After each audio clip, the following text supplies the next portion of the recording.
Hello everyone, हमने chapter number 8 start किया था ऑफ न्यूमेरिकल एनालिसिस, जिसका नाम है न्यूमेरिकल इंटीग्रेशन। हमने प्रीवियस वीडियोस में ट्रापेजॉइडल रूल पढ़ा था, उससे रिलेटेड हमने एग्जांपल्स भी करे थे। इस वीडियो में हम पढ़ने वाले हैं सिम्पसन्स वन थर्ड रूल। तो सबसे पहले हम सिम्पसन्स वन थर्ड रूल जो आपका फॉर्मूला है उसका हम प्रूफ देखेंगे। इसके प्रूफ को करने के लिए आपको एक फॉर्मूला याद होना चाहिए, जो कि मैंने इस चैप्टर की फर्स्ट वीडियो में आपको बताया था, जो कि है आपका न्यूटन कोट्स क्वाड्रेचर फॉर्मूला। ठीक है, तो हम सबसे पहले यही फॉर्मूला लिखेंगे। We know by Newton Cotes quadrature formula क्या होता है, हमारे पास ये होता है इंटीग्रेशन एक्स नॉट से x nought plus n h f of x d x is equal to h bracket start n y nought plus n square by two del y nought plus n cube by three minus n square by two del square y nought by two factorial plus n four by four minus n cube plus n square del cube y nought by three factorial plus up to so on, ऐसे चलता जाएगा। ठीक है, और bracket close. ये आपका है Newton Cotes quadrature formula. इसको मैं क्वेश्चन नंबर 1 मान लेता हूँ। ठीक है, अगर आपने ट्रापेजॉइडल रूल का प्रूफ देखा तो उसमें हमने देख क्या करा था, अगला स्टेप उसमें हमने करा था कि हमने ना एन को 1 पुट कर दिया था। ठीक है, और पहली जो दो टर्म्स हैं ये और ये वाली टर्म्स को छोड़कर, ठीक है, बाकी सभी टर्म्स को हमने नेग्लेक्ट कर दिया था। यहाँ आपको क्या करना है, यहाँ आपको n को 2 पुट करना है। ठीक है, सिम्पसन वन थर्ड रूल के केस में आपको न्यूटन कोट्स क्वाड्रेचर फॉर्मूला में n को 2 पुट करना है। ठीक है, 2 पुट कर कर पहली 3 टर्म्स को छोड़कर बाकी सभी टर्म्स को नेग्लेक्ट कर देना है। ठीक है, पहली 3 टर्म्स को कुछ नहीं करना, बाकी टर्म्स को नेग्लेक्ट कर देना है।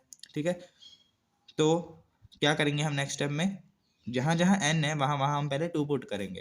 तो देखिए यहाँ क्या है, एक्स नॉट से x nought plus n h है, यहाँ n दिख रहा है ना आपको, यहाँ 2 पुट कर दो, तो 2 कर दिया, बाकी ये टर्म एज इट इज। ठीक है, नेक्स्ट स्टेप में यहाँ n दिख रहा है, यहाँ n दिख रहा है, यहाँ n है, यहाँ n है। ठीक है, तो यहाँ हमने 2 2 2 2 पुट कर दिया। ठीक है, और पहली 3 टर्म्स ही लिखी हैं, बाकी टर्म्स को हमने नेग्लेक्ट कर दिया। ठीक है, तो ये आ गया। थोड़ा सॉल्व करते हैं इसको। सबसे पहले तो जो 2 की पावर 2 है, यहाँ 2 की पावर 3 है, 2 की पावर 2 है, इनको खोल देते हैं। 2 की पावर 2 क्या हो जाएगा, 4 हो जाएगा। ठीक है, 2 की पावर 3 8 हो गया, 2 की पावर 2 4 हो गया। ठीक है, ये 2 2 ज़ा 4 होता है, ये 2 2 ज़ा 4 होता है। ठीक है, तो ही मैंने काट दिया। नेक्स्ट स्टेप में हम क्या करेंगे, h 2 y nought as it is plus यहाँ 2 डेल वाई नोट आ जाएगा प्लस 8/3, यहाँ क्या आ जाएगा -2 del square y nought by 2 factorial. ठीक है, नेक्स्ट स्टेप में h as it is 2 y nought plus 2 del y nought plus, जब आप इस टर्म को सॉल्व करोगे 8/3 - 2, तब आपके पास 2/3 आएगा, तो वो मैंने लिख दिया 2/3। ठीक है, और डेल स्केयर को हम ऐसे लिख सकते हैं, del into del. Del square का मतलब यही होता है, डेल इंटू डेल, तो मैंने डेल स्केयर को डेल इंटू डेल लिख दिया, वाई नॉट अपॉन 2 फैक्टोरियल। तो हम यहाँ तक पहुँच चुके हैं। अब देखिए, आपने अगर इस बुक का फर्स्ट चैप्टर पढ़ा तो उसमें हमने फर्स्ट वीडियो में फॉरवर्ड डिफरेंस ऑपरेटर का एक फॉर्मूला देखा था। आपको पता है डेल एफ ऑफ एक्स की वैल्यू क्या होती है, F of x plus H minus F of x. अगर मैं एच की वैल्यू 1 मान के चलता हूँ तो यहाँ मैंने 1 लिख दिया। ठीक है, तो डेल एफ ऑफ एक्स किसका इक्वल आ गया, F of x plus 1 minus F of x. मतलब कि जहाँ जहाँ फंक्शन में एक्स है वहाँ वहाँ आप एक्स प्लस 1 पुट कर दोगे। ठीक है, और वो वाला function as it is minus लगा के। ठीक है, आपको पता है कि एफ ऑफ एक्स को हम ऐसे भी तो लिख सकते हैं, वाई एक्स, वाई के पैर में एक्स लिख दिया, एफ ऑफ एक्स का मतलब वाई एक्स भी हो सकता है, तो मैंने यहाँ एफ ऑफ एक्स की जगह वाई एक्स लिख दिया। तो del y x is equal to, यहाँ एफ ऑफ एक्स प्लस 1 है तो ये वाई एक्स प्लस 1 हो गया, माइनस एफ ऑफ एक्स है तो यहाँ वाई एक्स हो गया। ठीक है, हमें वैल्यू यहाँ किसकी निकालनी है, आपको यहाँ क्या दिख रहा है, डेल वाई नॉट दिख रहा है, यहाँ हम डेल वाई नॉट की वैल्यू निकालेंगे। तो डेल वाई नॉट की वैल्यू क्या आ जाएगी, y1 माइनस y0 आ जाएगी। ठीक है, क्योंकि जहाँ जहाँ एक्स है वहाँ वहाँ हमने 0 पुट कर दिया, यहाँ 0 + 1 1 होता है, और यहाँ वाई एक्स मतलब y0 ही रहेगा। तो डेल वाई नॉट किसके इक्वल आ गया, y1 माइनस वाई नॉट के इक्वल आ गया। तो यहाँ डेल वाई नॉट की जगह मैंने अगले स्टेप में y1 माइनस वाई नॉट लिखा है। ठीक है, और आपको ये भी पता है, यहाँ से भी हम यहाँ मतलब कि देख सकते हैं कि यहाँ यहाँ भी डेल वाई नॉट है, तो यहाँ भी डेल वाई नॉट की जगह मैं क्या लिख दूंगा, y1 माइनस वाई नॉट, और एक डेल ये बाहर लगा हुआ है तो ये हम बाद में ऑपरेट करवाएंगे। पहले आपका ये वाला डेल इसके ऊपर ऑपरेट होगा, बाद में जो ये डेल बचा है ये हम ऑपरेट करवाएंगे। तो ये वाला जब हमने डेल ऑपरेट करवाया डेल वाई नॉट के ऊपर, तो आपके पास क्या आया, y1 माइनस वाई नॉट आ गया। ठीक है, जो ये नीचे 2 फैक्टोरियल था इसको मैंने इधर लिख दिया है।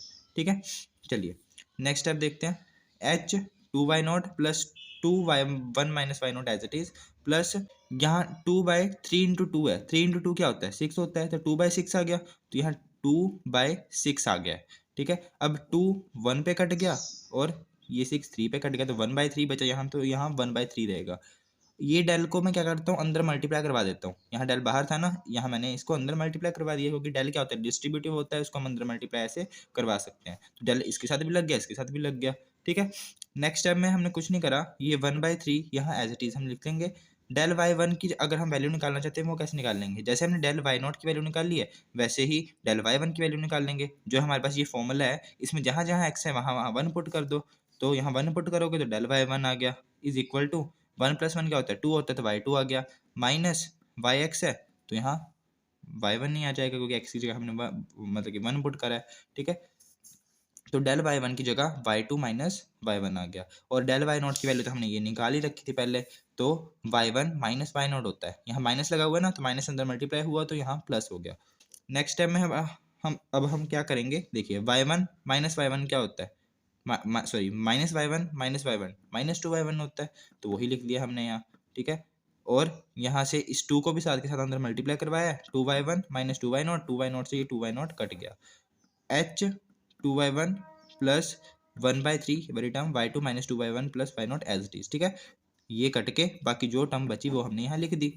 नेक्स्ट स्टेप में हम क्या करेंगे, यहाँ 1/3 है ना, तो यहाँ से हम 3 का एलसीएम ले लेते हैं, 3 का एलसीएम लेंगे तो यहाँ 6y1 आ जाएगा, क्योंकि यहाँ 2 था, 3 2 6 होता है, तो 6y1 plus y2 minus 2y1 plus y0 आ गया। इसको जब आप पूरी इस टर्म को सॉल्व करोगे तो आपके पास ये टर्म आ जाएगी, ये 3 मैंने h के नीचे लिख दिया, और इस पूरी टर्म को सॉल्व करने के बाद आपके पास ये आ गई h/3 y0 plus 4y1 plus y2। और देखिए लेफ्ट हैंड साइड में आपके पास क्या चल रहा था, ये टर्म नहीं चल रही थी, x0 से x0 plus 2h f(x) dx चल रही थी, मतलब कि जो इसकी जो वैल्यू है ना वो अब ये आ चुकी है, तो उसको मैं नेक्स्ट पेज पे लिख देता हूँ। तो हमारे पास ये आ चुका है। ठीक है, इंटीग्रेशन x0 से x0 plus 2h f(x) dx is equal to h/3 y0 plus 4y1 plus y2 आ गया।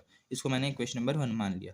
अब देखिए आपको ना इंटीग्रेशन निकालनी किसके लिए है, आपको ये इंटीग्रेशन की वैल्यू निकालनी है, x0 से x0 plus nh f(x) dx, इस कंप्लीट इंटीग्रेशन की आपको वैल्यू को फाइंड आउट करना है। आपके पास इंटीग्रेशन आई क्या है, x0 से x0 प्लस 2h चाहिए। ठीक है, आपको तो x0 से x0 प्लस nh तक जाना है ना, यहाँ तो पर अब अभी तक आप 2h तक ही पहुंचे हो, तो आपको nh तक जाना है, तो nh तक आप कैसे जाओगे, देखिए आपके पास ये आ चुकी है ना, x0 से x0 प्लस 2h आ चुकी है, इसी तरह आप x0 प्लस 2h से x0 प्लस 4h निकाल लो। ठीक है, जैसे कि यहाँ x0 से x0 प्लस 2h निकाला था आपने, यहाँ अब आप क्या करोगे, x0 प्लस 2h से x0 प्लस 4h निकाल लो। सिमिलरली आगे x0 प्लस 4h से x0 प्लस 6h निकाल लो, और ऐसे करते करते x0 plus n minus 2h से x0 प्लस nh तक निकाल लो। यहाँ हमने n माइनस 2h से nh कैसे क्यों निकाला, क्योंकि इन सभी इंटीग्रेशंस में दो दो का डिफरेंस है, 2h का डिफरेंस है, इसलिए यहाँ भी अपर लिमिट और लोअर लिमिट में 2h का डिफरेंस होना चाहिए, इसलिए मैंने यहाँ n-2 लिख दिया। और हमें जाना कहाँ तक था, लास्ट में nh तक जाना था, इसलिए लास्ट जो मतलब कि अपर लिमिट है वो हमने x0 प्लस nh ली है। तो हम इन सब वैल्यूज़ को निकाल लेंगे, जब हम इन सब वैल्यू को निकाल लेंगे इनको प्लस कर देंगे, प्लस करने के बाद ये किसके इक्वल आ जाएगा, इसके इक्वल आ जाएगा, क्योंकि हमें इंटीग्रेट करना है ना इस फंक्शन को x0 से x0 प्लस nh तक, है ना। तो ये हमने इस इंटीग्रेशन को पार्ट्स में तोड़ दिया, पहले x0 से x0 प्लस 2h इंटीग्रेट कर दिया, x0 से प्लस 2h से x0 प्लस 4h इंटीग्रेट कर दिया, फिर x0 प्लस 4h से x0 प्लस 6h इंटीग्रेट कर दिया, फिर x0 plus n minus 2h से x0 प्लस nh मैंने इंटीग्रेट कर दिया। ये इंटीग्रेट हमारे पास ऐसे हमने पार्ट्स में कर दिया। अगर आप इन सभी पार्ट्स को प्लस कर दोगे तो आपके पास होल इंटीग्रेशन आ जाएगी x0 से x0 प्लस nh। ठीक है, तो सबसे पहले हम इन पार्ट्स को निकालते हैं, फिर हम इनको ऐड कर देंगे। तो पहला पार्ट तो हमारा निकल गया, जो कि हमने न्यूटन कोट्स क्वाड्रेचर फॉर्मूला की हेल्प से निकाल लिया था। ठीक है, अब इसी को देखते हुए ना हम बाकी पार्ट्स भी निकाल लेंगे, कैसे निकाल लेंगे वो थोड़ा सा आपको याद रखना पड़ेगा। देखिए यहाँ y0 है, 4y1 है प्लस y2 है, y की सबस्क्रिप्ट में बस चेंज होना है इन सब में, और कहीं चेंज नहीं होना। देखिए आप ना इन y की सबस्क्रिप्ट को, जैसे यहाँ पहली टर्म y0 है ना, तो अगली वाली की जो पहली टर्म है उसमें 2 बढ़ा दो। ठीक है, मतलब कि यहाँ 0 है तो यहाँ 0 प्लस 2 आ जाएगा, मतलब कि 2। यहाँ 1 है तो यहाँ 1 प्लस 2 आ जाता है, 1 प्लस 2 कितना होता है 3 होता है।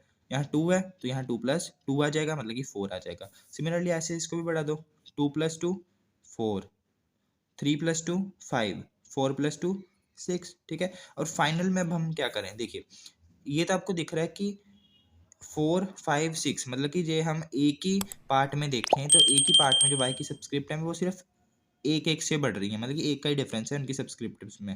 जैसे 4 के बाद 5, 5 के बाद 6। इसको मैं ऐसे मान लेता हूँ x nought plus zero h है, ठीक है। जब आपकी limit x nought plus zero h से x nought plus two h थी, मतलब कि जीरो एच और टू एच लगा हुआ था एक्स नॉट के साथ, तो जो पहली टर्म थी वो क्या थी, वाई जीरो, मतलब कि उसकी सब्सक्रिप्ट में जीरो लगा था, और लास्ट वाली टू थी, और बीच वाली तो इन दोनों के बीच वाली है, बल्कि वन, जीरो और टू के बीच में वन ही आता है। सिमिलरली यहाँ टू एच है, फोर एच है, तो वाई की सब्सक्रिप्ट में पहली टर्म में टू है, यहाँ फोर है और बीच में थ्री है। ऐसे यहाँ फोर एच है, सिक्स एच है, तो यहाँ फोर है, यहाँ सिक्स है, बीच में वाला फाइव नंबर ही होता है। सिमिलरली यहाँ एन माइनस टू एच है, एन एच है, तो यहाँ एन माइनस टू है, यहाँ एन है, और यहाँ बीच वाली टर्म ही आएगी एन माइनस वन। तो ऐसे हमने ये वैल्यूज निकाल ली। अब इन सबको ऐड कर देना है तो आपके पास ये इंटीग्रेशन आ जाएगी। तो इन सबको जब आप ऐड करोगे तो आप देख सकते हो कि इन सभी पार्ट्स में H by three H by three H by three क्या है, कॉमन है। तो एच बाई थ्री को हम यहाँ से कॉमन निकाल लेंगे, तो एच बाई थ्री को मैंने कॉमन निकाल लिया, और जो टर्म्स हैं उनको मैंने यहाँ अंदर लिख दिया। तो पहली टर्म है वाई नॉट, फिर four y one plus y two, तो वही लिखा है y nought four y one plus y two. Next में इसको भी ऐड करना है, इसको भी y two plus four y three plus y four, y two plus four y three y four, y four plus four y five plus y six, y four plus four y five plus y six. इसी तरह dash dash dash लगा के हमारे पास क्या आ जाएगा, y n minus two plus four y n minus one plus y n. तो यहाँ लिखा है y n minus two plus four y n minus one plus y n, ठीक। यहाँ जो ये मैंने दो टर्म्स लिखी हैं, ये मैं आपको बताऊंगा ये कैसे लिखी है मैंने, ठीक है। चलिए अब ना आप इनको ना कुछ सेट्स में आप डिवाइड कर दो। जैसे यहाँ कितने सारे हैं, तो कैसे सेट में डिवाइड करोगे, पहला सेट है तो आप बना लो पहली और लास्ट वाली टर्म का, y nought plus y n. पहली टर्म कौन सी है, वाई नॉट है, लास्ट वाली टर्म कौन सी है, वाई एन है, तो इसको मैंने साथ में लिख लिया, ठीक है। दूसरा सेट बना लो वो वाली टर्म्स का जिनके साथ फोर लग रहा है।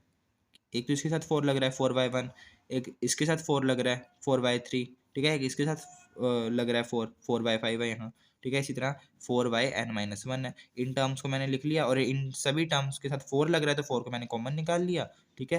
तो फोर बाई वन वाला जो वाई वन है वो यहाँ लिख दिया, फोर बाई थ्री वाला जो वाई थ्री है वो मैंने यहाँ लिख दिया, ऐसे y five plus up to सोन वाई एन माइनस वन, जो कि four y n minus one वाला वाई एन माइनस वन है, वो मैंने यहाँ लिख दिया। प्लस बाकी टर्म्स कौन सी बची, वो वाली टर्म जो ना बार बार आपके पास, मतलब कि बार बार नहीं, मतलब कि जो दो बार ही है, जैसे कि y two plus y two, y four plus y four, ठीक है। ऐसे एक वाई सिक्स होगा यहाँ, और यहाँ जो जो मैंने डैश डैश डैश लिख रखा है इसके बीच में भी एक वाई सिक्स होगा, ठीक है। तो ये वाई सिक्स आ गया। सिमिलरली यहाँ वाई एन माइनस टू है तो इससे पहले भी एक one y n minus two होगा, तो वो मैंने यहाँ लिखा है वाई एन माइनस टू, ठीक है। तो ये दो दो वाली टर्म्स हैं, ठीक है। तो y two plus y two y two हो गया, y four plus y four two y four हो गया, वाई सिक्स और यहाँ एक और वाई सिक्स होगा, टू वाई सिक्स हो गया। यहाँ y n minus two y n minus two two y n minus two हो गया। तो मैं क्या इन टर्म्स के साथ क्या लगा है, टू टू लगा है, तो इन टर्म्स में से टू को कॉमन निकाल के,